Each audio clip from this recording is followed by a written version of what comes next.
ನಮಸ್ಕಾರ ವಿದ್ಯಾರ್ಥಿಗಳೇ, ಈ ದಿನ ನಾನು 8ನೇ ತರಗತಿಯ 6ನೇ ಗದ್ಯ ಭಾಗವಾಗಿರ್ತಕ್ಕಂತಹ ಯಶೋಧರೆ ಎಂಬ ಗದ್ಯ ಭಾಗದ ಬಗ್ಗೆ ಇವತ್ತು ನಾನು ನಿಮಗೆ ತಿಳಿಯಪಡಿಸ್ತಾ ಇದ್ದೀನಿ.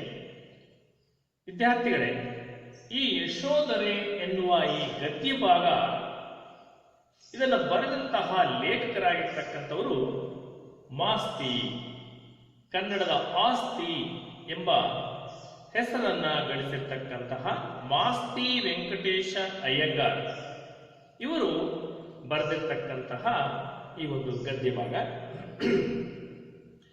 ಶ್ರೀನಿವಾಸ ಎಂಬ ಕಾವ್ಯನಾಮದಿಂದ ಪ್ರಚಲಿತರಾಗಿರ್ತಕ್ಕಂತಹ ಮಾಸ್ತಿ ವೆಂಕಟೇಶ ಅಯ್ಯಂಗಾರ್ ಇವರನ್ನ ಸಣ್ಣ ಕಥೆಗಳ ಜನಕ ಎಂದೇ ಹೆಸರಾಗಿರ್ತಕ್ಕಂಥದ್ದನ್ನು ನಾವು ಕಾಣಬಹುದಾಗಿದೆ.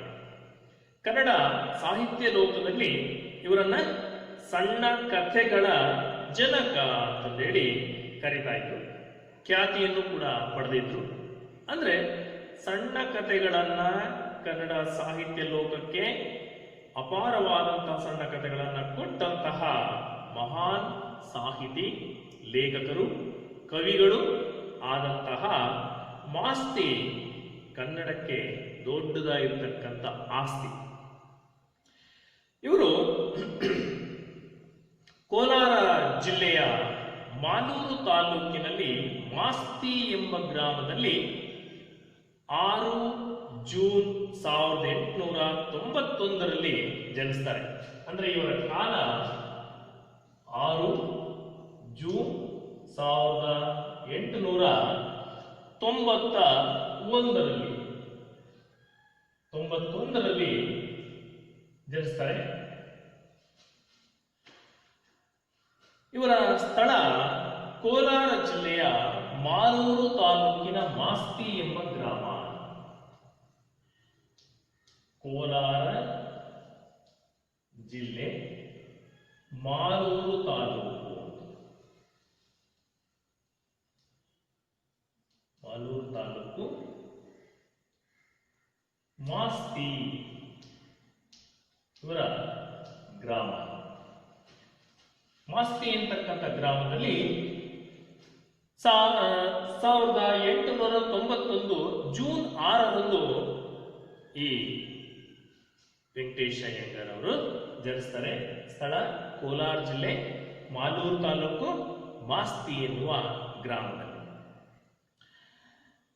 ಇವರು ಮನೆಯಲ್ಲಿ ಬಹಳ ತುಂಬಾ ಬಡತನ ಇದ್ರೂ ಸಹ ಕಷ್ಟಪಟ್ಟು ವಿದ್ಯಾಭ್ಯಾಸವನ್ನ ಮಾಡಿ ಉತ್ತಮ ದರ್ಜೆಯಲ್ಲಿ ಇಂಗ್ಲಿಷ್ MA ಪದವಿಯನ್ನ ಪಡ್ಕೊಳ್ತಾರೆ.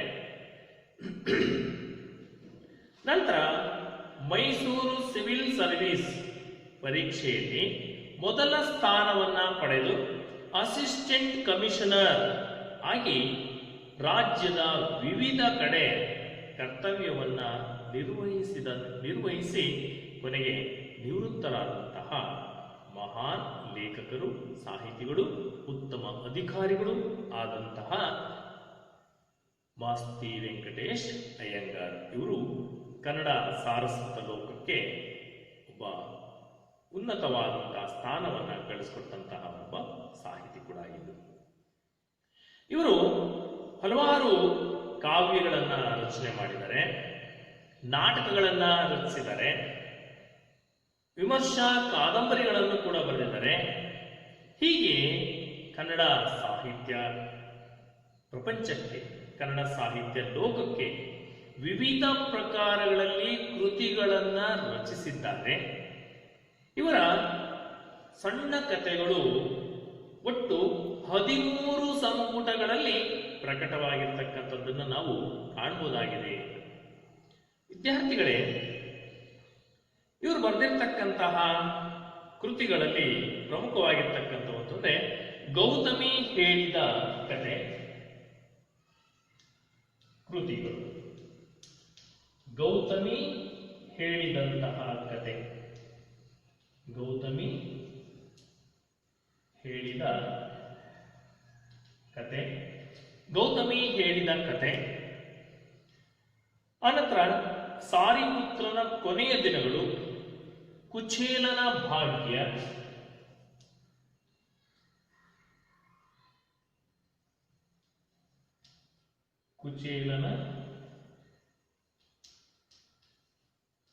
ಕುಚೇಲನ ಭಾಗ್ಯ, ಹೇಮಕೂಟದಿಂದ ಬಂದ ಮೇಲೆ ಚಿಕ್ಕ ವೀರ ರಾಜೇಂದ್ರ,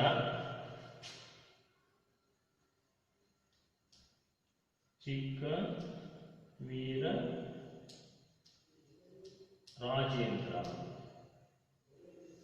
ಹೀಗೆ ಹಲವಾರು ಕೃತಿಗಳನ್ನ ಇವರು ರಚಿಸಿರ್ತಕ್ಕಂತಹ ಮಹಾನ್ ಸಾಹಿತಿಗಳು ಕೂಡ ಆಗಿದ್ರು. ಈ ಎಲ್ಲಾ ಸಾಹಿತ್ಯ ಕೃಷಿಗೆ ಮಾಸ್ತಿ ವೆಂಕಟೇಶ ಅಯ್ಯಂಗಾರ್ ಇವರು ಕನ್ನಡ ಸಾಹಿತ್ಯ ಲೋಕದಲ್ಲಿ ತನ್ನದೇ ಆದಂತಹ ಒಂದು ಛಾಪನ್ನ ಮೂಡಿಸಿರ್ತಕ್ಕಂಥ ಒಬ್ಬ ಲೇಖಕರು. ಅವರ ಒಂದು ಭಾವಚಿತ್ರವನ್ನು ಕೂಡ ನಾವಿಲ್ಲಿ ಗಮನಿಸಬಹುದು. ಮಾಸ್ತಿ ಕನ್ನಡದ ಆಸ್ತಿ ಅಂತೇಳಿ ಈ ಮಾಸ್ತಿ ವೆಂಕಟೇಶ ಅಯ್ಯಂಗಾರ್ ಇವರು ಇಷ್ಟೆಲ್ಲ ಕೃತಿಗಳನ್ನ ರಚಿಸಿದಂತಹ ಇವರಿಗೆ ಪ್ರಶಸ್ತಿಗಳು ಅವರನ್ನ ಹುಡುಕಿಕೊಂಡು ಬಂತು. ಪ್ರಶಸ್ತಿಗಳು ಇವರಿಗೆ ಇವರ ಒಂದು ಸಾಹಿತ್ಯ ಕೃಷಿಗೆ ಚಿಕ್ಕ ವೀರ ರಾಜೇಂದ್ರ ಎನ್ನುವ ಒಂದು ಕೃತಿಗೆ ಭಾರತ ಸರ್ಕಾರ ಕೂಡ ಮಾಡುವಂತಹ ಉನ್ನತವಾದಂತಹ ಒಂದು ಪ್ರಶಸ್ತಿ ಜ್ಞಾನಪೀಠ ಪ್ರಶಸ್ತಿ ಅಂತಕ್ಕಂಥದ್ದು 1983ರಲ್ಲಿ ಇವರಿಗೆ ಜ್ಞಾನಪೀಠ ಪ್ರಶಸ್ತಿ ಅಂತಕ್ಕಂಥದ್ದು ಸಿಗುತ್ತೆ. ಜ್ಞಾನಪೀಠ ಪ್ರಶಸ್ತಿ ಈ ಕನ್ನಡ ಸಾಹಿತ್ಯ ಲೋಕದಲ್ಲಿ ಅಷ್ಟದಿಗ್ಗಜರು ಎಂದು ಹೆಸರಾಗಿರ್ತಕ್ಕಂತಹ ಜ್ಞಾನಪೀಠ ಪ್ರಶಸ್ತಿ ಪುರಸ್ಕೃತರಲ್ಲಿ ಮಾಸ್ತಿ ವೆಂಕಟೇಶ ಅಯ್ಯಂಗಾರ್ ಅವರು ಕೂಡ ಒಬ್ಬರು. ಇವರ ಸಾಹಿತ್ಯ ಕೃಷಿಗೆ ಸಿಕ್ಕಂತಹ ದೊಡ್ಡ ಪ್ರಶಸ್ತಿ ಅಂತಂದ್ರೆ ಜ್ಞಾನಪೀಠ ಪ್ರಶಸ್ತಿ ಅಂತಂದು. ಜೊತೆಗೆ ಇವರ ಒಂದು ದುರ್ದೈವ ಏನಪ್ಪಾ ಅಂತಂದ್ರೆ ಇವರು ಹುಟ್ಟಿದ ದಿನದಂದೇ ಅಂದ್ರೆ 6/6/1891ರಲ್ಲಿ ಜನಿಸಿದ್ರು. ಅದೇ ರೀತಿ ಇವರು 6/6/1986ರಲ್ಲಿ ನಿಧನವನ್ನು ಮಾಡ್ತಾರೆ. ಅಂದ್ರೆ 6/6/1986ರಲ್ಲಿ ನಿಧನರಾಗ್ತಾರೆ. ಅಂದ್ರೆ ಸುಮಾರು 95 ವರ್ಷಗಳ ಕಾಲ ಬದುಕಿದ್ದಂತಹ ಒಬ್ಬ ದೀರ್ಘಾಯುಷಿ ಸಾಹಿತಿ ಮಾಸ್ತಿ ವೆಂಕಟೇಶ ಅಯ್ಯಂಗಾರ್ ಅವರು ಆಗಿದ್ದು. ಈ ಮಾಸ್ತಿ ವೆಂಕಟೇಶ ಅಯ್ಯಂಗಾರ್ ತುಂಬು ಜೀವನದ 95 ವರ್ಷಗಳನ್ನ ಜೀವಿಸಿದಂತಹ ಈ ಅವಧಿಯಲ್ಲಿ ಕನ್ನಡ ಸಾಹಿತ್ಯ ಲೋಕಕ್ಕೆ ತಮ್ಮದೇ ಆದಂತಹ ವಿಶೇಷವಾದಂತಹ ಕೊಡುಗೆಗಳನ್ನ ಕೃತಿಗಳನ್ನ ರಚನೆ ಮಾಡಿ ಸಾಹಿತ್ಯ ಲೋಕಕ್ಕೆ ಕೊಟ್ಟಿದ್ದಾರೆ. ಜೊತೆಗೆ ಇವರು ಅಸಿಸ್ಟೆಂಟ್ ಕಮಿಷನರ್ ಆಗಿ ಮತ್ತೆ ಸರ್ಕಾರಿ ಹುದ್ದೆಯಲ್ಲಿ ತಮ್ಮದೇ ಆದಂತಹ ಒಂದು ವಿಶಿಷ್ಟವಾದಂತಹ ನಿಲುವಿನಲ್ಲಿ ಸೇವೆಯನ್ನು ಸಲ್ಲಿಸಿ ನಿವೃತ್ತರು ಕೂಡ ಆಗಿದ್ದಾರೆ. ಉತ್ತಮ ಅಧಿಕಾರಿ ಅಂತಕ್ಕಂಥ ಒಂದು ಹೆಸರನ್ನು ಕೂಡ ಪಡ್ಕೊಂಡು ನಿವೃತ್ತರಾದರು. ಇಂತಹ ಈ ಧೀಮಂತ ವ್ಯಕ್ತಿ ಬರೆದಂತಹ ಒಂದು ಗದ್ಯ ಭಾಗ ಯಶೋಧರೆ ಗದ್ಯ ಭಾಗದ ಬಗ್ಗೆ ನಾವಿವತ್ತು ತಿಳ್ಕೋಣ. ಅದಕ್ಕೂ ಮೊದಲು ಈ ಯಶೋಧರೆ ಗದ್ಯ ಭಾಗದ ಪೂರ್ವ ಕಥೆಯನ್ನ ನಾವು ಸ್ವಲ್ಪ ಪರಾಮರ್ಶಿಸಿ ನೋಡ್ಬಿಟ್ಟು ನಂತರ ಪಾಠ. ಸಿದ್ಧಾರ್ಥ ರಾಜ್ಯವನ್ನ ಪರಿತ್ಯಾಗ ಮಾಡಿ ರಾಜ್ಯವನ್ನು ಬಿಟ್ಟು ಹೋಗಿ 10 ವರ್ಷಗಳು ಕಳೆದಿಲ್ಲ. ಸಿದ್ಧಾರ್ಥ ನಿಮಗೆಲ್ಲ ಗೊತ್ತಿರೋ ಹಾಗೆ ಬುದ್ಧನ ಇನ್ನೊಂದು ಹೆಸರೇ ಸಿದ್ಧಾರ್ಥ. ಈ ಸಿದ್ಧಾರ್ಥ ರಾಜ್ಯವನ್ನ ಪರಿತ್ಯಾಗ ಮಾಡಿ ಸುಮಾರು 10 ವರ್ಷಗಳು ಕಳೆದೋಗಿದ್ದಾವೆ. ತಂದೆಯನ್ನೇ ಕಾಣದ ಮಗು ರಾಹುಲನಿಗೆ 10 ವರ್ಷ ವಯಸ್ಸಾಗಿದೆ. ಈಗ ಅಂದ್ರೆ ಅವನ ಮನೆ ಬಿಟ್ಟು ಹೋಗಿ 10 ವರ್ಷ ಆಗಿದೆ. ಈಗ ಅವನಿಗೆ ಹೋಗುವಾಗ ತನ್ನ ಹೆಂಡತಿ, ಗರ್ಭಿಣಿಯಾದಂತಹ ಹೆಂಡತಿಗೆ ಗಂಡು ಮಗುವಾಗಿದೆ. ಈಗ ಅವನಿಗೆ 10 ವರ್ಷಗಳಾಗಿದ್ದಾವೆ. ಇತ್ತ ಕಪಿಲ ವಸ್ತುವಿನ ಅರಮನೆಯಲ್ಲಿ, ಸಿದ್ಧಾರ್ಥನ ಅರಮನೆ ಇದ್ದಂತಹ ಸ್ಥಳ ಕಪಿಲ ವಸ್ತು. ಈ ಕಪಿಲ ವಸ್ತುವಿನ ಅರಮನೆಯ ಅಂತಃಪುರದಲ್ಲಿ ಯಶೋಧರ ಒಬ್ಬಳೇ ಚಿಂತಾಮಗ್ನಳಾಗಿ ಸಿದ್ಧಾರ್ಥನ ಪಟವನ್ನು ನೋಡುತ್ತಾ ಕಣ್ಣೀರಿಡುತ್ತಾ ಕೂತಿರುತ್ತಾಳೆ. ಆ ಸಿದ್ಧಾರ್ಥನ ಭಾವಚಿತ್ರದ ಮುಂದೆ ಕಣ್ಣೀರನ್ನ ಹಾಕ್ತಾ ಸಿದ್ಧಾರ್ಥನ ಹೆಂಡತಿಯಾದಂತಹ ಯಶೋಧರೆ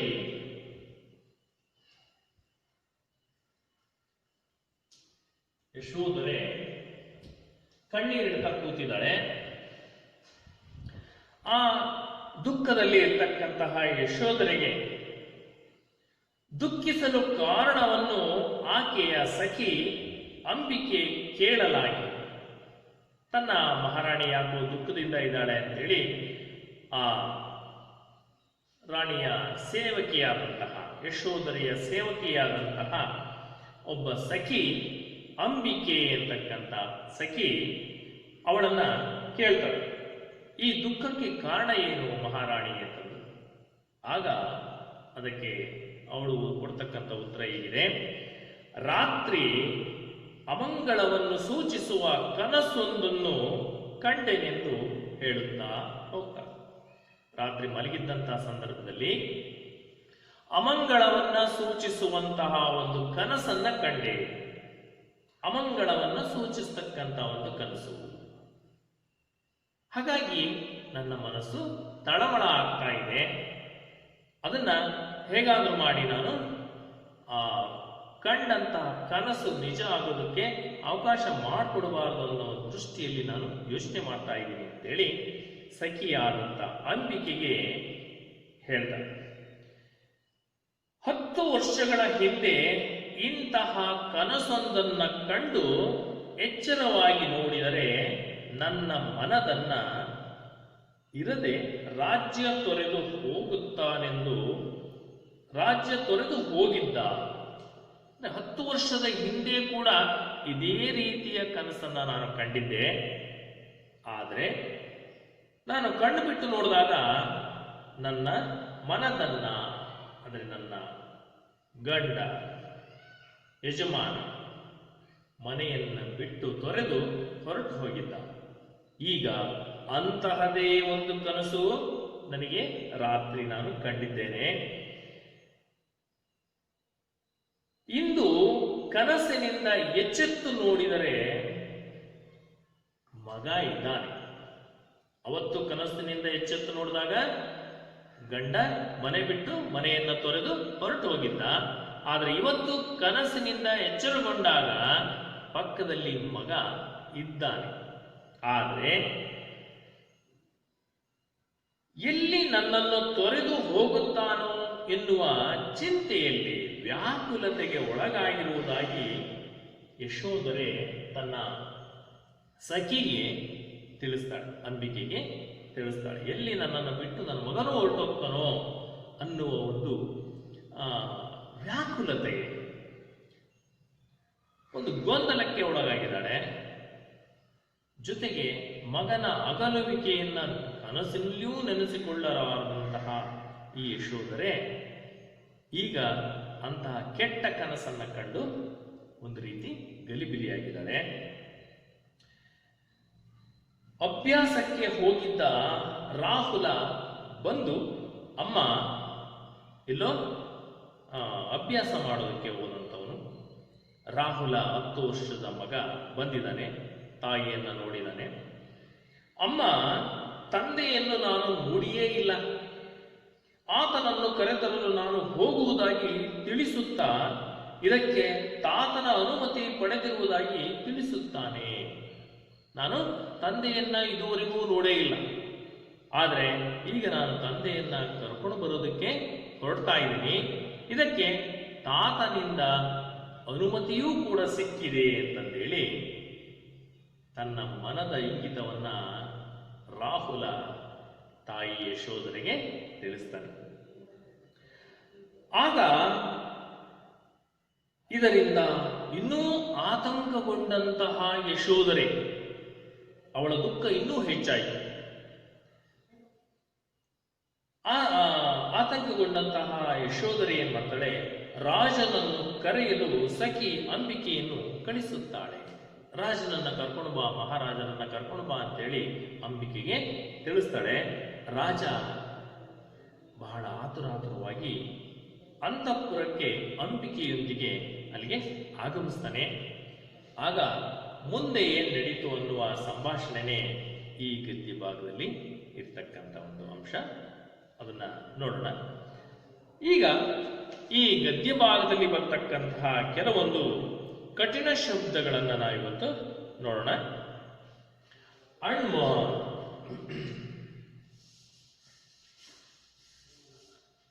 ಅಣ್ಮ ಅಂತಂದ್ರೆ ಒಡೆಯ. ಆಣ್ಮ ಆಣ್ಮ ಅಂದ್ರೆ ಒಡೆಯ, ಯಜಮಾನ.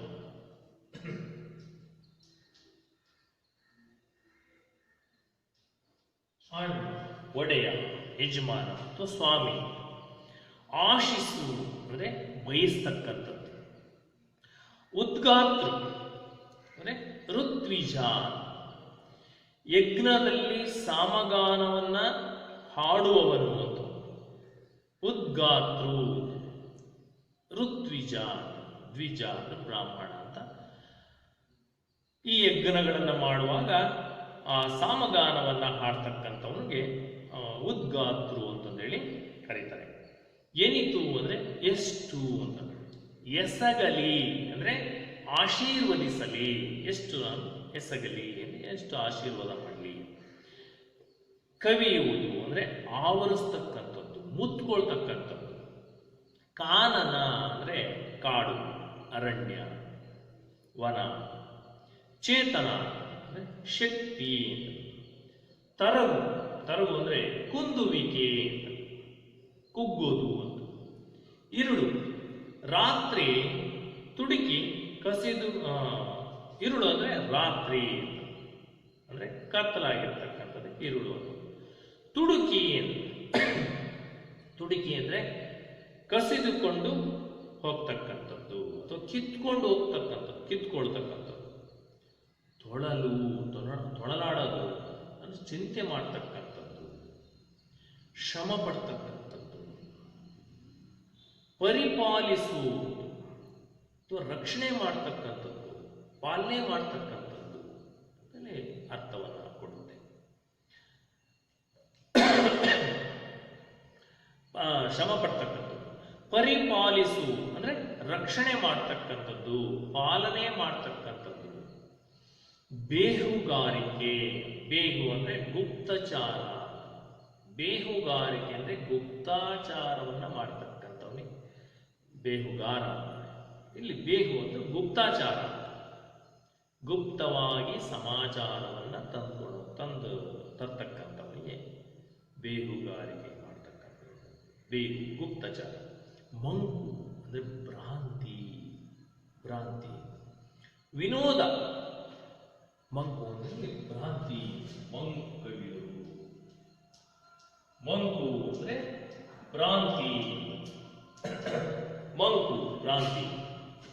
ವಿನೋದ, ವಿನೋದ ಅಂದ್ರೆ ಹಾಸ್ಯವನ್ನ ಮಾಡ್ತಕ್ಕಂಥದ್ದು, ಉತ್ಸುಕತೆ ಅಂತಕ್ಕಂಥದ್ದು. ವೃಂದ, ವೃಂದ ಅಂದ್ರೆ ಸಮೂಹ, ಗುಂಪು ಅಂತಂದ್ರೆ.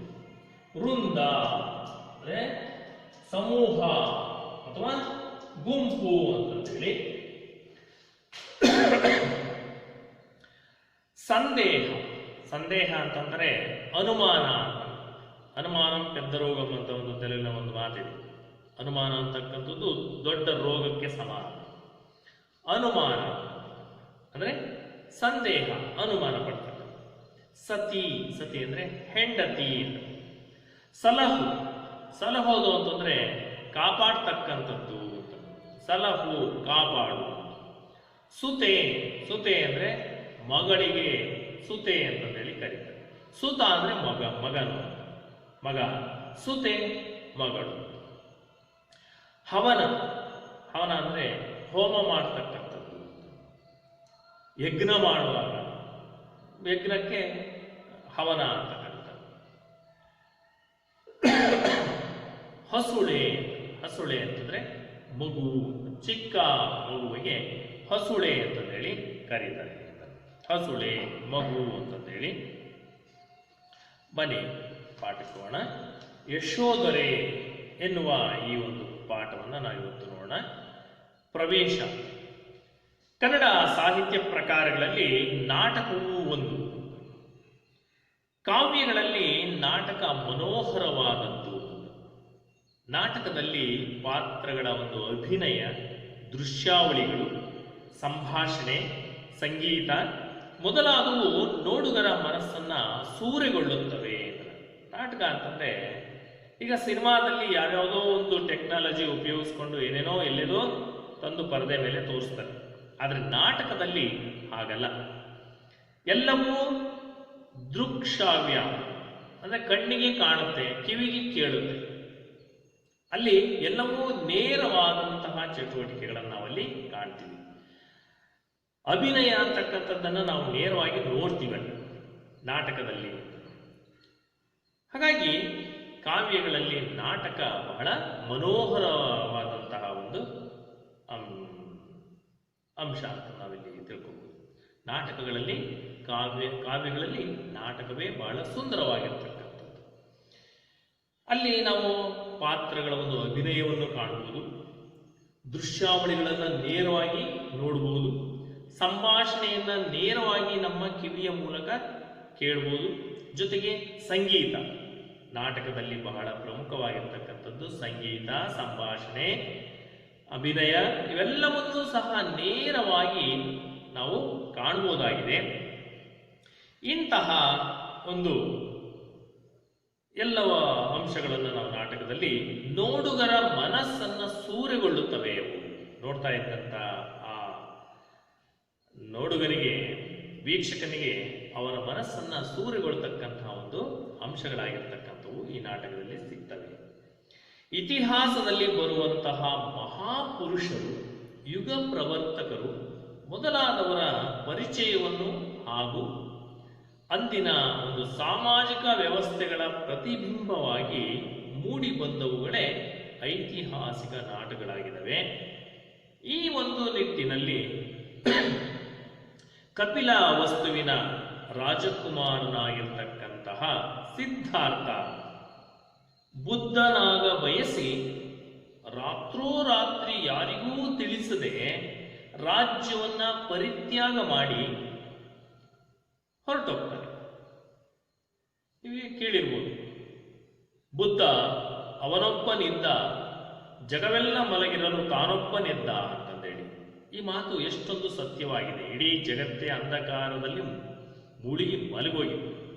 ಆ ಸಂದರ್ಭದಲ್ಲಿ ಬುದ್ಧ ಅಂತಕ್ಕಂಥವನು ಜ್ಞಾನೋದಯಕ್ಕಾಗಿ ಜಗತ್ತಿಗೆ ಜ್ಞಾನವನ್ನ, ಅರಿವನ್ನ, ತಿಳುವಳಿಕೆಯನ್ನ ತಿಳಿಸುವ ಸಲುವಾಗಿ ಅವನು ಎದ್ದು ನಿಲ್ತಾನೆ. ಅದಕ್ಕೆ ಅವನ ಬುದ್ಧನ ಮೊದಲ ಹೆಸರೇ ಸಿದ್ಧಾರ್ಥ. ಸಿದ್ಧಾರ್ಥ ಬುದ್ಧನಾಗ ಬಯಸಿ, ಬುದ್ಧನೂ ಆಗಬೇಕು ಅಂತಂದೇಳಿ. ಅಂದ್ರೆ ಬುದ್ಧ ಅಂದ್ರೆ ಎಲ್ಲವನ್ನೂ ತಿಳಿದಂಥವನು, ಎಲ್ಲ ಜ್ಞಾನೋದಯವನ್ನ ಪಡ್ಕೊಂಡಿರ್ತಕ್ಕಂಥವನಿಗೆ ಬುದ್ಧ ಅಂತ. ಹಾಗಾಗಿ ರಾಜ್ಯವನ್ನ, ರಾಜಕುಮಾರನಾಗಿದ್ರೂ ಸಹ ಅವನು ರಾಜ್ಯವನ್ನ ತ್ಯಾಗ ಮಾಡಿ ಆ ಸುಖ ವೈಭೋಗವನ್ನೆಲ್ಲ ಇದ್ರೂ ಸಹ ಅವನ್ನೆಲ್ಲವನ್ನೂ ತ್ಯಾಗ ಮಾಡಿ ಅವನು ಒಬ್ಬ ಸನ್ಯಾಸಿಯಾಗಿ ರಾತ್ರೋರಾತ್ರಿ ಮನೆ ಬಿಟ್ಟು, ರಾಜ್ಯ ಬಿಟ್ಟು, ಎಲ್ಲವನ್ನು ಬಿಟ್ಟು ಹೊರಟೋಗ್ತಾನೆ. ಆದರೆ ಇತ್ತ ಆತನ ಮಡದಿ ಯಶೋಧರೆ ಅನುಭವಿಸುತ್ತಿದ್ದಂತಹ ಒಂದು ಭಯ, ಆತಂಕ ಹಾಗೂ ಮಾನಸಿಕ ತುಮಲಗಳನ್ನ ಈ ಒಂದು ಯಶೋಧರೆ ನಾಟಕದಲ್ಲಿ ಪ್ರೇಕ್ಷಕರ ಒಂದು ಮನಮುಟ್ಟುವಂತೆ ಮನೋಜ್ಞವಾಗಿ ಮಾಸ್ತಿ ವೆಂಕಟೇಶ ಅಯ್ಯಂಗಾರ್ ಅವರು ಚಿತ್ರಿಸಿದ್ದಾರೆ. ಬನ್ನಿ ನೋಡೋಣ. ಯಶೋಧರೆ ಪಟದ ಅಡಿಗೆ ತಲೆಯಿಟ್ಟು ದುಃಖಿಸುವಳು. ಆ ಸಿದ್ಧಾರ್ಥನ ಭಾವಚಿತ್ರದ ಪಕ್ಕದ ಕೆಳಗೆ ಭಾವಚಿತ್ರದ ಕೆಳಗೆ ತಲೆಯನ್ನ ಇಟ್ಟುಕೊಂಡು ದುಃಖ ಪಡ್ತಾ ಇದ್ದಾಳೆ. ರಾಹುಲನು ಹೂಗಳನ್ನು ತೆಗೆದು ಪೀಠದ ಮೇಲೆ ಹಾಕ್ತಾ ಇದ್ದಾನೆ. ತಂದೆಯ ಭಾವಚಿತ್ರದ ಮುಂದೆ ಅಲ್ಲಿ ಇಡ್ತಾ ಇದ್ದಾನೆ. ತಾಯ ಹೆರಳಿಗೆ ಒಂದು ಹೂವನ್ನಿಟ್ಟು ಸೊಗಸು ನೋಡುವನು. ತಾಯಿಯ ತಲೆ ಕೂದಲಿನ ನಡುವೆ ಒಂದು ಹೂವನ್ನು ಸಿಗಿಸಿ ಆಕೆಯ ಸೌಂದರ್ಯವನ್ನ ಒಂದು ಸೊಗಸನ್ನ ನೋಡ್ತಾ ಇದ್ದಾನೆ. ಅದೇ ವೇಳೆಗೆ ರಾಜನು ಮತ್ತು ಸೇವಕಿಯಾದಂಥ ಅಂಬಿಕೆ ಇಬ್ರು ಆ ಯಶೋಧರೆಯ ಅಂತಃಪುರಕ್ಕೆ ಬರ್ತಾ ಇದ್ದಾರೆ. ರಾಜ ಬಂದವನೇ ಕೇಳ್ತಾ ಇದ್ದಾನೆ, ಅಮ್ಮಾಜಿ ಬಂದಿಹೇನು? ಅಮ್ಮಾಜಿ ಅಂತಂದೇಳಿ ರಾಜ ತನ್ನ ಸೊಸೆಗೆ ಕರೀತಾ ಇದ್ದ. ಅಮ್ಮಾಜಿ, ನಾನು ಬಂದಿದ್ದೀನಿ. ಆಗ ಯಶೋಧರೆ ಎದ್ದು ಬಂದು ನಮಸ್ಕಾರವನ್ನು ಮಾಡಿ ಪೀಠವನ್ನು ಕೊಡಬೇಕು, ಅಂದ್ರೆ ಕುರ್ಚಿ ಮೇಲೆ ಪೀಠ ಸಿಂಹಾಸನ ಇದೆ, ಅಲ್ಲಿ ಕೂತ್ಕೊಳ್ಳಿ. ನಾನು ಬಹುದಿನದಿಂದ ನಿಮ್ಮ ಬೇಡುತ್ತಲಿದ್ದೆ. ನಾನು ಬಹಳ ದಿನಗಳಿಂದ ನಿಮ್ಮನ್ನ ಕೇಳ್ಕೊಳ್ತಾ ಇದ್ದೆ. ಸೋದರಿಯ ಸ್ತುತಿ ಎಂದು ಎಳೆತನದಲ್ಲೇ ನನ್ನ ಕರೆತಂದಿರಿ. ನಿಮ್ಮ ಸಹೋದರಿಯ ಮಗಳು ಅಂತಂದೇಳಿ ನನ್ನನ್ನು ಚಿಕ್ಕ ವಯಸ್ಸಿನಲ್ಲಿಯೇ ಈ ಅರಮನೆಗೆ ಕರೆದುಕೊಂಡು ಬಂದು ಸಾಕಿ ಸಲಹಿದಿರಿ. ಕರ್ಕೊಂಡು ಬಂದು ನನ್ನನ್ನು ಸಾಕಿದಿರಿ, ಸಲಹಿದಿರಿ, ಬೆಳೆಸಿದಿರಿ. ಬೆಳೆದು ದೊಡ್ಡವಳಾದ ಮೇಲೆ ಸೊಸೆಯಾಗಿ ಮನೆಗೆ ಹೋಗಿಸಿದಿರಿ. ಸೊಸೆಯಾಗಿ ನನ್ನನ್ನು ನಮ್ಮನೆಗೆ ಹೋಗದ ಹಾಗೆ ಇಲ್ಲೇ ಇಟ್ಕೊಂಡ್ಬಿಟ್ರಿ. ಅಂದ್ರೆ ಸೊಸೆಯಾಗಿ ಇಲ್ಲೇ ನನ್ನ ಜೀವನವನ್ನ ಕಳೆಯೋ ಹಾಗೆ ಮಾಡಿದ್ರಿ. ಬಾಳುವೆಯನ್ನು ಉದ್ಧರಿಸದಿರಿ. ಕನಸಿರಲಿ ಎಣಿಸಲಾಗದ ಸೌಖ್ಯಗಳ ನಾನು ನಿಮ್ಮ ಅರಮನೆಯಲ್ಲಿ ಅನುಭವಿಸಿ ಸುಖಿಸಿದೆ. ನಾನು ನನ್ನ ಮನೆಯನ್ನೇ ಮರೆತು ಬಿಟ್ಟೆ. ತಾಯಿಯ ಅಂದರೆ ನನ್ನ ತವರು ಮನೆಯನ್ನೇ ಮರೆಸು ಹೋಗೋ ಹಾಗೆ ಎಲ್ಲ ಸುಖ ಸೌಲಭ್ಯಗಳನ್ನು ವೈಭೋಗಗಳನ್ನು ನನಗೆ ನೀಡಿ ಸುಖದ ಸುಪ್ಪತ್ತಿಗೆಯಲ್ಲಿ ಮುಳುಗಿಸ್ಬಿಟ್ರಿ. ಅಷ್ಟೊಂದು ಅನುಭವಿಸೋದಕ್ಕೆ ಈ ಅರಮನೆಯಲ್ಲಿ ಎಲ್ಲ ಸುಖಗಳನ್ನು ಅನುಭವಿಸೋದಕ್ಕೆ ಈ ಅರಮನೆಯಲ್ಲಿ ಅವಕಾಶವನ್ನ ಮಾಡಿಕೊಟ್ರಿ. ರಾಜ ಹೇಳ್ತಾನೆ, ನನ್ನ ಅರಮನೆಯಲ್ಲಿ ಅಂತ ಅಂದ್ರೆ ನನ್ನ ಅರಮನೆಯಲ್ಲಿ, ನಿಮ್ಮ ಅರಮನೆ ಅಂತಂದು ಅವಳು ಹೇಳಿದಾಗ ನನ್ನ ಅರಮನೆಯಲ್ಲಿ ಅಂದ್ರೆ ಅದು ಇದು ಬೇರೆ ಮನೆ ಆಯ್ತು ಅನ್ನುವ ದೃಷ್ಟಿಯಲ್ಲಿ ರಾಜ ಕೇಳ್ತಾನೆ. ಯಶೋಧರೆ ಅದಕ್ಕೆ ಕೇಳ್ತಾನೆ, ನಮ್ಮ ಅರಮನೆಯಲ್ಲಿ ಅಂತ ಸ್ವಲ್ಪ ತಿದ್ದುಪಡಿಯನ್ನು ಮಾಡ್ತಾನೆ. ನನ್ನ ನಿಮ್ಮ ನಮ್ಮ ತಿದ್ದುಪಡಿ ಮಾಡಿ, ನಮ್ಮ ಅರಮನೆಯಲ್ಲಿ ನಿಮ್ಮ ಐಶ್ವರ್ಯದಲ್ಲಿ ಕಣ ಮಾತ್ರವನ್ನು ನನಗೆ ಇಲ್ಲವೆನ್ನದೆ ನನ್ನ ಪರಿಪಾಲಿಸಿದಿರಿ. ನಿಮ್ಮ ಎಲ್ಲ ಸಕಲ ಐಶ್ವರ್ಯದಲ್ಲಿ ನನಗೆ ಎಳ್ಳಷ್ಟೂ ಚ್ಯುತಿ ಬಾರದ ಹಾಗೆ, ಎಳ್ಳಷ್ಟು ಅಥವಾ ಯಾವುದೇ ರೀತಿಯ ಕುಂದು ಕೊರತೆ ಆಗದ ರೀತಿಯಲ್ಲಿ ನನ್ನನ್ನು ಪಾಲಿಸ್ಕೊಂಡು ಬಂದ್ರಿ. ಕಣ ಮಾತ್ರವನ್ನು ಸಣ್ಣ ಒಂದು ಲೋಪವೂ ಬರದಂತೆ ನನ್ನನ್ನು ಇಷ್ಟು ಚೆನ್ನಾಗಿ ನೋಡ್ಕೊಂಡು ಬಂದಿದ್ರಿ. ಪತಿಯ ನಿತ್ತಿರಿ, ನನಗೆ ಗಂಡನನ್ನು ಸಹ ನೀವೇ ಕರುಣಿಸಿದಿರಿ. ಬಾಲ ದೇವರಾಗಿರೆಂದು ಪತಿಯ ನಿನ್ನೊಮ್ಮೆ ನೀಡಿರಿ. ನನ್ನೊಂದಿಗೆ ಮದುವೆ ಮಾಡಿ ಇಲ್ಲೇ ಸೊಸೆಯಾಗಿ ಇಲ್ಲೇ ಉಳಿಸ್ಕೊಂಡ್ರಿ. ಈಗ ಆ ಪತಿಯನ್ನ ನನಗೆ ಪರಿಪಾಲಿಸಿದ್ರಿ, ಪತಿಯನ್ನಿತ್ತಿರಿ. ಬಾಲ ದೇವರಾಗಿರೆಂದು ಪತಿಯನ್ನಿನ್ನೊಮ್ಮೆ ನೀಡಿರಿ. ಬಾಲದೇವರಾಗಿ ಇರಿ ಅಂತಂದೇಳಿ ನನಗೆ ಇನ್ನೊಮ್ಮೆ ನನ್ನ ಪತಿಯನ್ನು ನನಗೆ ಕೊಟ್ಬಿಡಿ ಅಂತಂದೇಳಿ ನನ್ನ ರಕ್ಷಿಸಿರಿ ಅಂತೇಳಿ ಯಶೋಧರೆ ರಾಜನ ಬಳಿ ತನ್ನ ಕೋರಿಕೆಯನ್ನ ಇಡ್ತಾಳೆ. ರಾಜ ಅದಕ್ಕೆ ಏನು ಮಾಡೆಂದು ಕೇಳುವೆ, ನಾನು ಏನು ಮಾಡಬೇಕು ಅಂತ ನೀನು ಕೇಳ್ತಾ ಇದೀಯಾ ಕೇಳಿದಾಗ ಯಶೋಧರೆ, ನಮ್ಮ ಅಣ್ಣಾಜಿ ತಂದೆಯನ್ನು ಕರೆತರಲು ಹೋಗುವೆನು ಎನ್ನಲಾಗಿ ನೀವು ಒಪ್ಪಿದ್ರಂತೆ. ನನ್ನ ಮಗ ಅಂದ್ರೆ ಅಣ್ಣಾಜಿ ಅಂದ್ರೆ ನನ್ನ ಮಗ ರಾಹುಲನಿಗೆ ಅಣ್ಣಾಜಿ ಅಂತ ಕರೀತಾ ಇದ್ರು ಯಶೋಧರೆ. ಅಣ್ಣಾಜಿ ತಂದೆಯನ್ನು ಕರೆತರಲು ಹೋಗೋದಕ್ಕೆ ಅನುಮತಿಯನ್ನ ಕೊಟ್ಟಿದ್ದೀರಂತೆ. ನಾನು ನಿಮ್ಮನ್ನು ಮೊದಲೇ ಬೇಡಿಕೊಂಡಿದ್ದೆ. ನಾನು ಎಷ್ಟೋ ಸರಿ ನಿಮ್ಮನ್ನ ಮೊದಲೇ ಕೇಳ್ಕೊಂಡಿದ್ದೆ, ನನಗೆ ಅವಕಾಶ ಕೊಡಿ, ನಾನು ಗಂಡನ ಬಳಿ ಹೋಗ್ತೀನಿ ಅಂತಂದೇಳಿ ಅವಕಾಶಕ್ಕೆ ನಿಮ್ಮನ್ನು ಕೇಳಿದಾಗ ನೀವು ನನಗೆ ಅವಕಾಶನೇ ಕೊಟ್ಟಿರಲಿಲ್ಲ. ಆದರೆ ಈಗ ನನ್ನ ಅಣ್ಣಾಜಿಗೆ ನೀವು, ನನ್ನ ಮಗನಿಗೆ ನೀವು ಅನುಮತಿಯನ್ನು ಕೊಟ್ಟಿದ್ದೀರಲ್ಲ ಅಂತಂದೇಳಿ ಕೇಳ್ತಾ ಇದ್ದೇನೆ. ನಾನು ಮೊದಲೇ ಬೇಡಿಕೊಂಡಿದ್ದೆ, ನಾನು ಅವರೆಡೆಗೆ ಹೋಗುವೆನು, ಇವನಿಲ್ಲಿಯೇ ನಿಲ್ಲಿಸಿಕೊಳ್ಳಿರಿ. ನಾನು ಮೊದಲೇ ಕೇಳಿದ್ದೆ, ನನಗೆ ಅವನಿಗಿಂತ ಮೊದಲೇ ನಾನು ಪರ್ಮಿಷನ್ ಅಂದರೆ ಅನುಮತಿಯನ್ನು ಕೇಳಿದ್ದೆ. ನನಗೆ ನೀವು ಅನುಮತಿಯನ್ನು ಕೊಡಿ, ನನ್ನ ಮಗನನ್ನು ನೀವು ಇಲ್ಲೇ ಇಳಿಸ್ಕೊಡಿ ಅಂತೇಳಿ ಮತ್ತೊಮ್ಮೆ ಅನುಮತಿಗಾಗಿ ಪ್ರಸ್ತಾಪ ಮಾಡ್ತಾಳೆ ಯಶೋಧರೆ.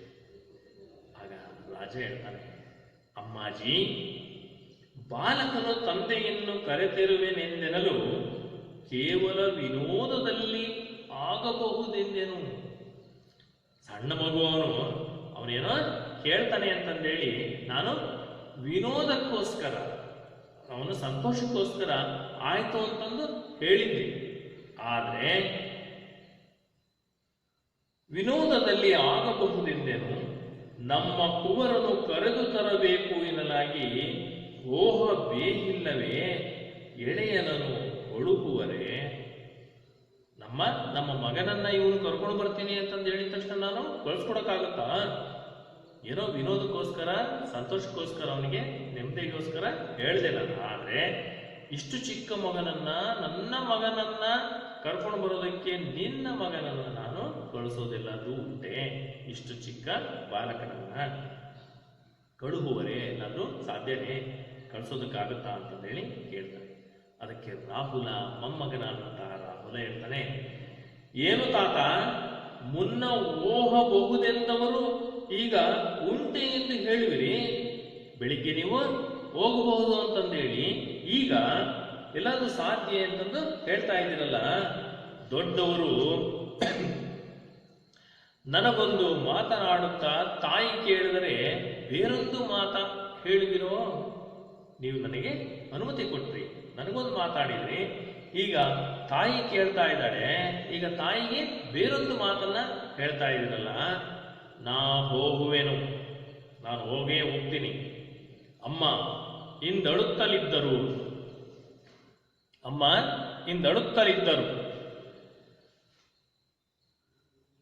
ಅಣ್ಣ ಬಾರದಿರೆ ಅಳುತ್ತಲೇ ಇರುವರು. ನಾ ಹೋಗಿ ಕರೆ ತರುವೆನು. ತಂದೆ ಬರಲಿಲ್ಲ ಅಂತ ಇವತ್ತು ನನ್ನ ತಾಯಿ ಅಳ್ತಾ ಇದ್ರು. ನಾನೇನಾದರೂ ನಮ್ಮಪ್ಪ ಬರಲಿಲ್ಲ ಅಂದ್ರೆ, ಅಣ್ಣ ಅಂದ್ರೆ ಅಪ್ಪ ಬರದೇ ಇಲ್ಲ ಅಂದ್ರೆ ಅವರು ದಿನನಿತ್ಯವೂ ಅಳ್ತಾನೇ ಇರ್ತಾರೆ. ಹಾಗಾಗಿ ನಾನು ತಂದೆಯನ್ನು ಕರೆತರಲು ಹೋಗ್ತೀನಿ ಅನ್ನುವ ಒಂದು ಹಠದ ಮಾತನ್ನಲ್ಲಿ ರಾಹುಲ ಹೇಳ್ತಾನೆ. ಆಗ ತಾಯಿ ಯಶೋಧರೆ, ರಾಹುಲನ ತಾಯಿ ಯಶೋಧರೆ ಕೇಳಿದಿರಾ ಹಸುಳೆಯಾಡುವ ಮಾತ? ನೋಡ್ರಿ, ಬಾಲಕ ಅಂತ ಹೇಳ್ತಿದ್ರಿ, ಅವನು ಆಡ್ತಕ್ಕಂಥ ಮಾತನ್ನು ಕೇಳಿ. ನನಗೋ ನಿನ್ನೆ ನೋಡಿದ ಒಂದು ಕನಸು ಮನವು ತುಡುಕಿ ಉಸಿರಿಂದ ಉಸಿರು ಕಡುವಾಗಿ ಚೇತನವೆಲ್ಲ ಬೆಂಡಾಗಿ ಹೋಗಿಸು. ನಿನ್ನೆ ಒಂದು ಕನಸು ಬಿತ್ತು.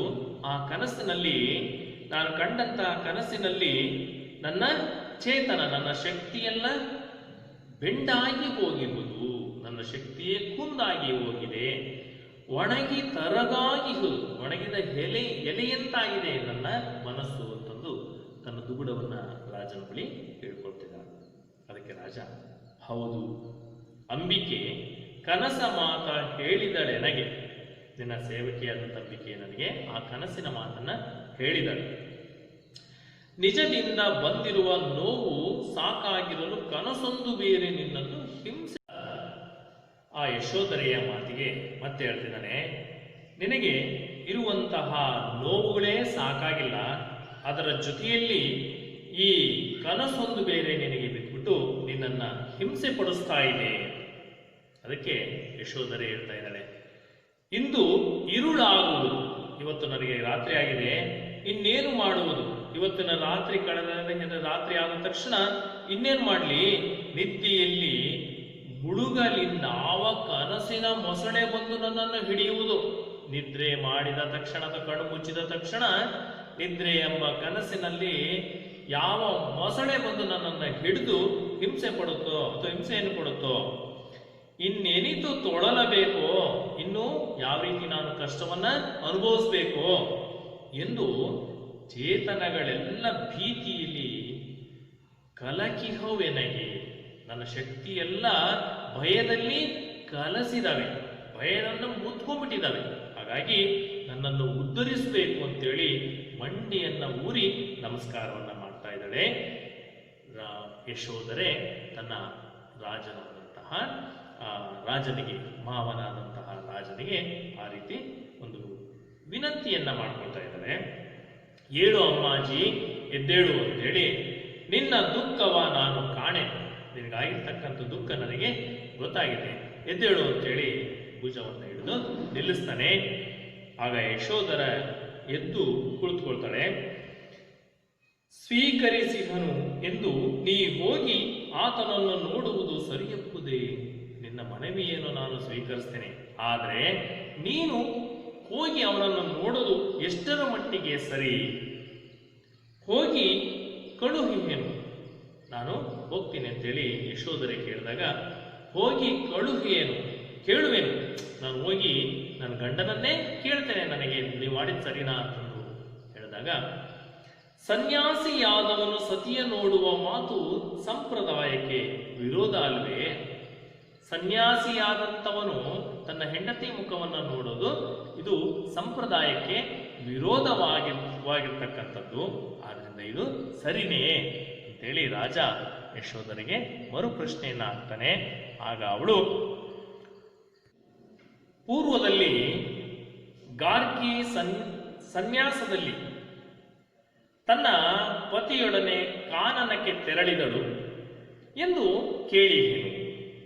ಹಿಂದೆ ನಾನು ಗಾರ್ಗಿ ಸನ್ಯಾಸದಲ್ಲಿ ತನ್ನ ಪತಿಯೊಡನೆ ಅವಳು ಸನ್ಯಾಸವನ್ನು ಸ್ವೀಕರಿಸಿ ಕಾಡಿಗೆ ಹೋಗಿರ್ತಕ್ಕಂಥದ್ದನ್ನು ನಾನು ಕೇಳಿದ್ದೇನೆ.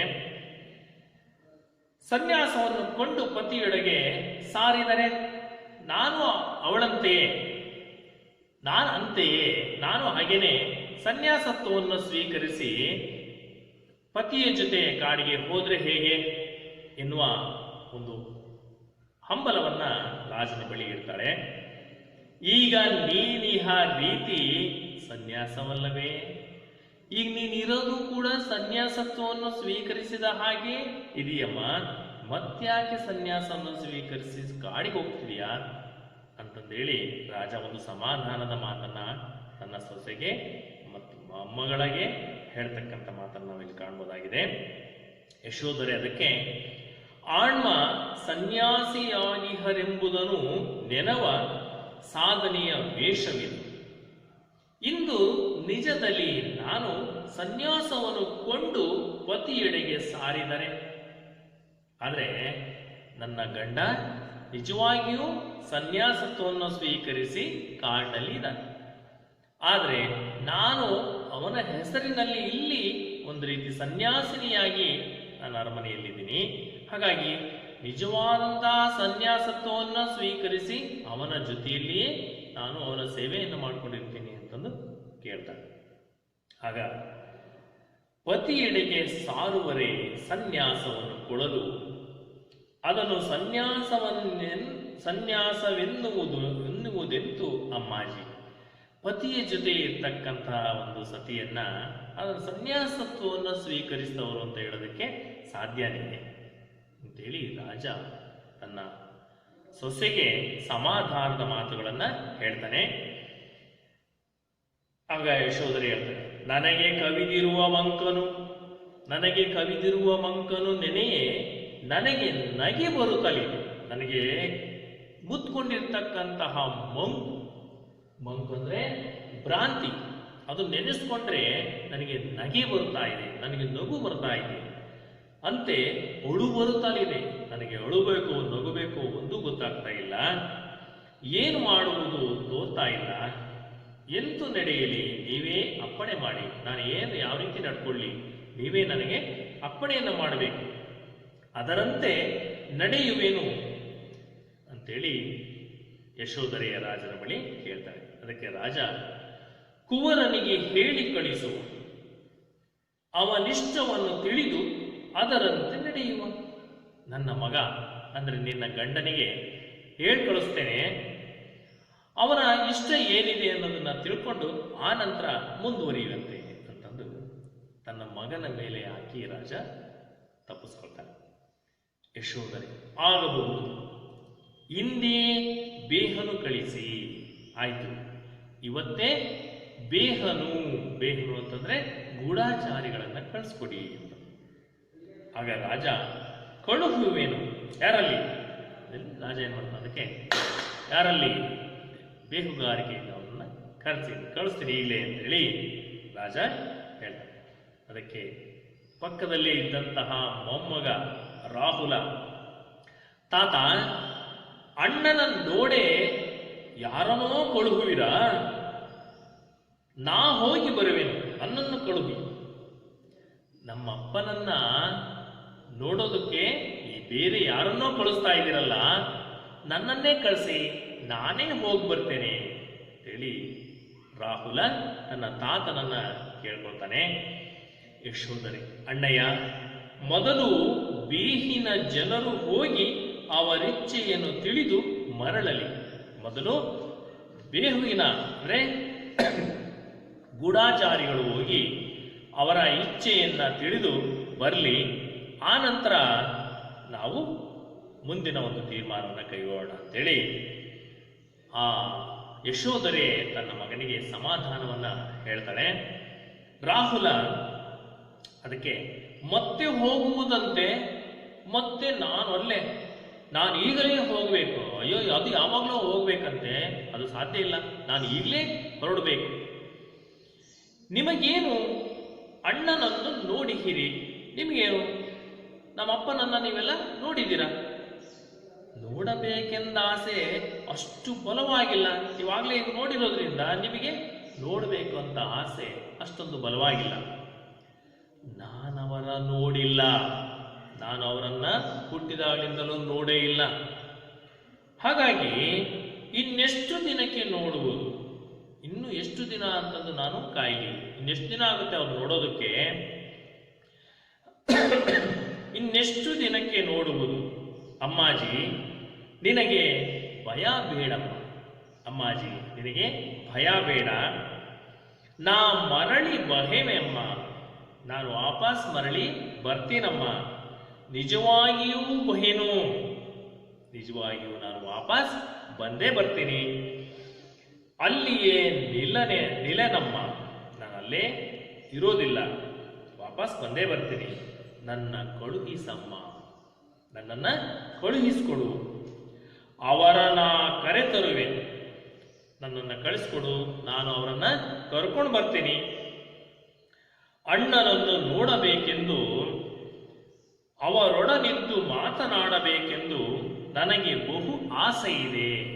ಅಣ್ಣನನ್ನು ನೋಡಬೇಕು, ಅವ್ರ ಜೊತೆ ಮಾತನಾಡಬೇಕು, ಅವ್ರ ಜೊತೆ ಇರಬೇಕು ಎನ್ನುವ ಒಂದು ಬಹಳ ದೊಡ್ಡದಾದಂತಹ ಬಹು ಆಸೆ ಇದೆ, ಬಹಳ ದೊಡ್ಡ ಆಸೆ ಇಟ್ಕೊಂಡಿದ್ದೀನಿ, ನನ್ನನ್ನು ಕಳಿಸ್ಕೊಡು. ಇರಲಿ, ರಾಜ ಏನ್ ಮಾಡ್ತಾನೆ, ಇರಲಿ ಸುಮ್ಮನಿರಣ್ಣ, ಆಯ್ತಣ್ಣ ಸುಮ್ಮನಿರು, ಇರ್ಲಿ ಸುಮ್ಮನಿರು ಅಂತಂದೇಳಿ ಆ ಮೊಮ್ಮಗನಾದಂಥ ರಾಹುಲನನ್ನ ಸಮಾಧಾನ ಪಡಿಸ್ತಾ ಇದ್ದಾನೆ. ಅದಕ್ಕೆ ಯಶೋಧರೆ, ಕನಸು ನಿಜವಾಯಿತು, ನನಗೆ ಬಿದ್ದಂತ ಕನಸು ನಿಜ ಆಗ್ತಾ ಇದೆ. ಕನಸಿನಲ್ಲಿ ಕಂಡ ಹುಲಿ ನಿಜದೊಳೆ ಎದುರಿಗೆ ಬಂದು ಕೊಡು ನಿನ್ನ ಜೀವವನ್ನು ಎಂದು ಕೇಳುತ್ತಲಿರುವುದು. ಕನಸಿನಲ್ಲಿ ಕಂಡಂತಹ ಒಂದು ಹುಲಿ ಕೊಡು ನಿನ್ನ ಜೀವವನ್ನ ಅಂತಂದು ಕೇಳಿದ ರೀತಿಯಲ್ಲಿ ಆಗ್ತಾ ಇದೆ ನನಗೆ ಅನುಭವ ಅಂತಂದೇಳಿ ಆ ಯಶೋಧರೆ ತನ್ನ ಅಳಲನ್ನ ತನ್ನ ತಾತ ಅಥವಾ ಮಾವನ ಸ್ಥಾನದಲ್ಲಿರ್ತಕ್ಕಂಥ ರಾಜನ ಬಳಿ ಹೇಳ್ಕೊಳ್ತಾ ಇದ್ದಾನೆ. ಅದಕ್ಕೆ ರಾಹುಲ್ ಹೇಳ್ತಿದ್ದಾನೆ, ಅಮ್ಮಾಜಿ ನಾನು ಬರುವೆನೋ ಇಲ್ಲವೋ ಎಂದು ನಿನಗೆ ಭಯವಿರುವುದಾಗೆ, ನಾನು ಬರ್ತೀನೋ ಇಲ್ಲೋ ಅನ್ನುವ ಒಂದು ಅನುಮಾನದಲ್ಲಿ ನಿನಗೆ ಭಯ ಉಂಟಾಗಿದೆ. ನನ್ನ ಜೊತೆಯಲ್ಲಿ ನಮ್ಮ ಅಂಬಿಕೆಯ ಕಳುಹಮ್ಮ, ನಿನಗೆ ಅಷ್ಟೊಂದು ಭಯ ಇದ್ರೆ ನನ್ನ ಜೊತೆಯಲ್ಲಿ ನಮ್ಮ ಅಂಬಿಕೆಯನ್ನ ಕಳಿಸಿಕೊಡು. ನಾವಿಬ್ಬರೂ ಹೋಗಿ ಅಣ್ಣನನ್ನು ಕರೆದೆಹೆವಮ್ಮ, ನಾವಿಬ್ಬರೂ ಹೋಗಿ ನಮ್ಮ ಅಣ್ಣನನ್ನ ತಂದೆಯನ್ನ ಕರಿತೀವಮ್ಮ, ಒಪ್ಪಮ್ಮ ಅಂತೇಳಿ ತನ್ನ ತಾಯಿಯನ್ನ ಬಹಳ ವಿನಮ್ರತೆಯಿಂದ ಕೇಳ್ಕೊಳ್ತಾನೆ. ನಾನು ಹೋಗೋದಕ್ಕೆ ಅನುಮತಿ ಕೊಡು ಅಂತಂದೇಳಿ ಕೇಳ್ತಾ ಇದ್ದಾನೆ. ಅದಕ್ಕೆ ರಾಜ ಅಂಬಿಕೆ ಸ್ವಾಮಿ ಮತ್ತೆ ಹೇಳ್ತಾನೆ, ಬಾಲನಾಡಿದ ಮಾತ ಕೇಳಿದೆಯಾ? ಏನೆಂಬೆ, ಏನ್ ಹೇಳ್ತೀಯ? ಅವನು ಹೇಳಿದಂತ ಮಾತುಗಳನ್ನು ಕೇಳಿಸ್ಕೊಂಡಲ್ಲ, ಏನ್ ಹೇಳ್ತೀಯ? ಆಗ ಅಂಬಿಕೆ, ಕೇಳಿದೆ ಅಮ್ಮಾಜಿ, ಭಯಪಡುತ್ತಲಿಹರು. ಅಮ್ಮಾಜಿ ಭಯ ಪಡ್ತಾ ಇದ್ದಾರೆ, ತಾಯಿಗೆ ಬಹಳ ದುಃಖ ಆಗಿದೆ. ತಾವರಿಯದಿಹದೇನು ಏನುಂಟು, ನಿಮಗೆ ಗೊತ್ತಿಲ್ಲದೆ ಇರತಕ್ಕಂಥದ್ದು ಏನಿದೆ ಅಂತೇಳಿ ಆ ಅಂಬಿಕೆ ತನ್ನ ಮನಸ್ಸಲ್ಲಿರ್ತಕ್ಕಂಥ ಭಾವನೆಯನ್ನ ರಾಜನ ಬಳಿ ಹೇಳ್ತಾಳೆ. ಆಗ ರಾಜ, ಅಮ್ಮಾಜಿ ಏನೆಂಬೆ? ಅಮ್ಮಾಜಿ ಏನಂತ ಹೇಳ್ತೀಯ ಇದಕ್ಕೆ ಅಂತ ಕೇಳಿದಾಗ,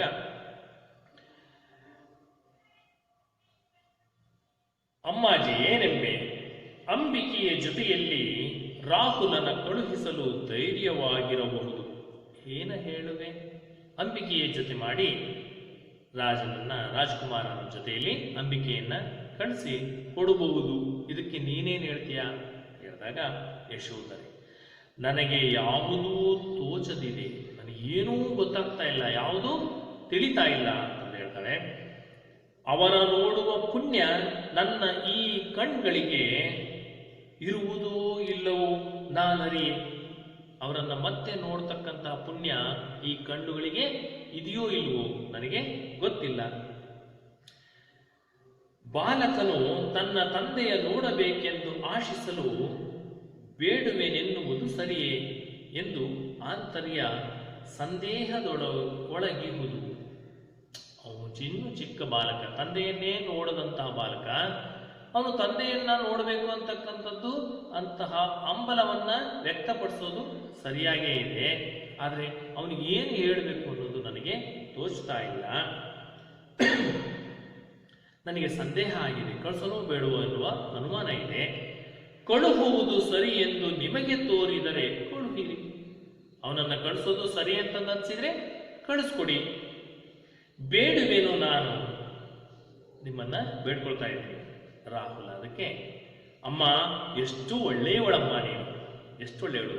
ಅಂಬಿಕೆ ನಡೆ, ಹೋಗಿ ಅಣ್ಣನನ್ನು ಕರೆತರುವ. ತಾತ, ನಾ ಹೋಗಿ ಬರೋಣವೇ ಎನ್ನಮ್ಮ? ನಾನು ಹೋಗಿ ಬರಲೆ? ಅಮ್ಮಾಜಿ, ನಾವು ಹೋಗಿ ಬರೋಣವೇನಮ್ಮ? ಹೋಗಿ ಕರ್ಕೊಂಡು ಬರ್ತೀವಿ ನಾವು. ಆಯ್ತು, ನಿಮಗೆ ತಾತ ಬರ್ತೀನಿ ನಾನು. ಅಮ್ಮ, ನಾವು ಹೋಗಿ ಬರ್ತೀವಿ ಅಂತೇಳಿ ಅಂಬಿಕೆಗೆ ನಡಿ ಹೊರಡೋಣ ಅಂತಂದೇಳಿ ರಾಹುಲ ಹೇಳ್ತಾರೆ. ಆಗ ಯಶೋಧರೆ, ಆಹಾ ಏನು ಉತ್ಸಾಹವಿದು, ಅಪ್ಪಾಜಿ ಹೋಗಿ ಬಾ. ಅಣ್ಣಯ್ಯ,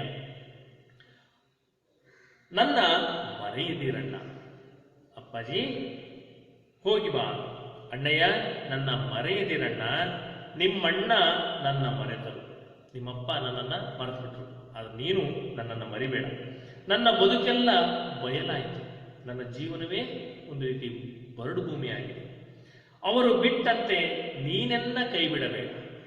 ನನ್ನ ಗಂಡ ನನ್ನನ್ನು ಕೈ ಬಿಟ್ಟು ಹೋದ ಹಾಗೆ ನೀನೂ ಸಹ ನನ್ನನ್ನು ಬಿಟ್ಟು ಹೋಗಬೇಡ. ಹೋಗಿ ಬಾ, ಹೋಗಿ ಬಾ. ಅಂಬಿಕೆ ಜೊತೆಯಲ್ಲಿರು. ಅಂಬಿಕೆ, ನೀನು ಯಾವಾಗಲೂ ಸದಾ ನನ್ನ ಮಗನ ಜೊತೆಯಲ್ಲಿರು, ನನ್ನ ಮರೆಯದಿರು. ಅಂಬಿಕೆ, ನನ್ನ ಆಣೆ ಮರೆಯುವೆನೆ ತಾಯಿ, ನನ್ನ ಆಣೆಗೂ ನಾನು ಅವನನ್ನು ಮರೆಯೋದಿಲ್ಲ. ಯಶೋಧರೆ, ಮರೆತರೂ ತಪ್ಪಲ್ಲ, ಅದು ನನ್ನ ವಿಧಿ ಎಂದೆ.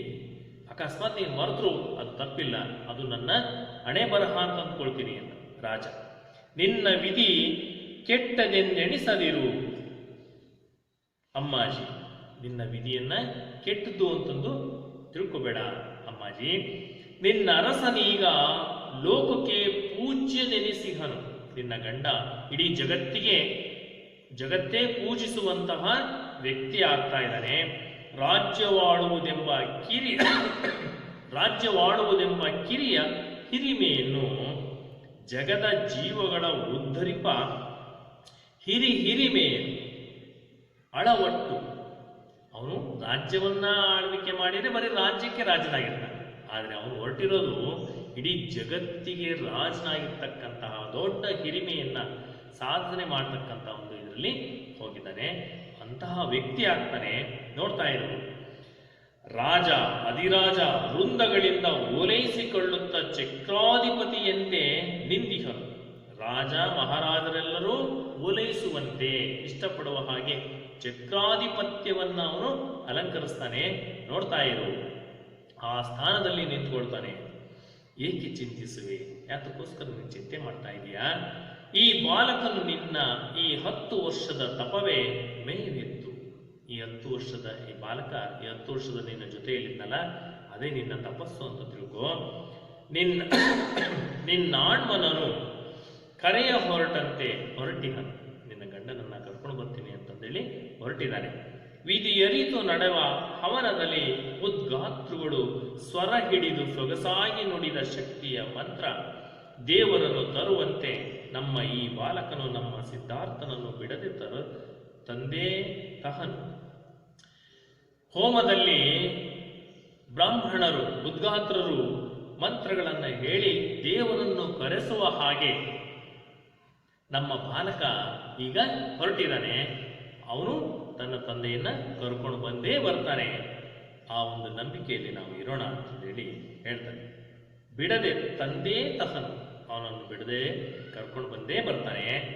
ಬಾ ನನ್ನ ಅಣ್ಣಯ್ಯ, ತಾಯಿಗೆ ಅಭಿವಂದಿಸು. ಬಾ ಅಣ್ಣಯ್ಯ, ನಿನ್ನ ತಾಯಿಗೆ ನಮಸ್ಕರಿಸು. ಬಹು ಹಿರಿಯ ಜೀವವಯ್ಯ ನಿನ್ನ ತಾಯಿಯದು, ಬಹಳ ಹಿರಿಯ ಜೀವ ಆಗಿದೆ ನಿನ್ನ ತಾಯಿದು. ಬಹು ಹಿರಿಯ ತಪ ಪುಣ್ಯ, ಬೀಳ್ಕೊಡುವ ಮೊದಲಲ್ಲಿ ಹರಕೆಯನ್ನು ಕೊಡು. ಬೀಳ್ಕೊಡುವ ಮುನ್ನ ನಿನ್ನ ಹರಕೆಯನ್ನು ಹೇಳು, ತಿಳಿಸು ಅಂತ ಹೇಳಿ, ಇಲ್ಲಿ ಬಾ ಒಮ್ಮೆ ವಂದಿಸು. ಇಲ್ಲಿ ಬಂದು ನಿನ್ನ ತಾಯಿಗೆ ಒಂದ್ಸರಿ ನಮಸ್ಕರಿಸು. ತಾಯಿ ತಂದೆಗಳ ಪುಣ್ಯ ನಿನ್ನಲ್ಲಿ ಫಲಿಸಲಿ. ತಂದೆ ತಾಯಿಗಳ ಒಂದು ಪುಣ್ಯ ನಿನಗೂ ಬರಲಿ. ಸಿದ್ಧಾರ್ಥನನ್ನು ಕರೆದು ತಹ ಕಾರ್ಯದಲ್ಲಿ ನೀ ಸಿದ್ಧಾರ್ಥನಪ್ಪಂತೆ ದೇವರ ಕಡೆಗೆಸಗಲಿ. ನೀನು ಸಿದ್ಧಾರ್ಥನನ್ನ ಕರೆದು ತರುವಂತಹ ಈ ಒಂದು ಕಾಯಕದಲ್ಲಿ ಸಿದ್ಧಾರ್ಥನಷ್ಟೇ ನೀನು ಯಶಸ್ಸನ್ನು ಗಳಿಸ್ತಾ ಆ ಸಿದ್ಧಾರ್ಥನನ್ನ ಆ ದೇವತೆಗಳು ಆಶೀರ್ವದಿಸಿದ ಹಾಗೆ ನಿನಗೂ ಆ ಒಂದು ಆಶೀರ್ವಾದ ಸಿಗಲಿ ಅಂತಂದೇಳಿ ಆಶೀರ್ವದಿಸ್ತಾ ರಾಜ ಮತ್ತು ಯಶೋಧರೆ ತನ್ನ ಮಗನಾದಂಥ ಆ ರಾಹುಲನನ್ನ ಬೀಳ್ಕೊಡ್ತಾರೆ. ಇದು ಈ ಒಂದು ಗದ್ಯ ಭಾಗದ ಸಂಪೂರ್ಣವಾದಂತಹ ಈ ನಾಟಕದ ಚಿತ್ರಣ ಆಗಿದೆ. ವಿದ್ಯಾರ್ಥಿಗಳೇ, ಈಗ ಈ ಯಶೋಧರೆ ನಾಟಕದ ಸಂಪೂರ್ಣ ಚಿತ್ರಣ ನಿಮಗೆ ಅರ್ಥ ಆಗಿದೆ ಅಂತ ಭಾವಿಸ್ತಾ ನಾನು ಈ ಪಾಠವನ್ನು ಮುಗಿಸ್ತಾ ಇದ್ದೀನಿ.